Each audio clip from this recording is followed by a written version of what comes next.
ఈ దినపు దేవుని యొక్క మాట కీర్తన గ్రంథము 109వ అధ్యాయము 27వ వచనము. నాకు సహాయము చేయము. సహాయము మనము సహాయము ఎక్కడ ఎవరి ద్వారా పొందుతాము ముందుగా ఎరగవలసినటువంటి వారంగా ఉన్నాం.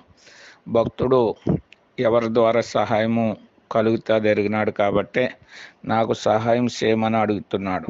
లేఖనంలో వ్రాయబడిన మాట, నాకు సహాయం ఎక్కడి నుంచి వచ్చును, యెహోవా వలననే నాకు సహాయం కలుగునని భక్తుడు ఎరిగినాడు కాబట్టి ఆ సహాయం చేసేటువంటి దేవుడిని అడుగుతున్నాడు, నాకు సహాయము చేయమని.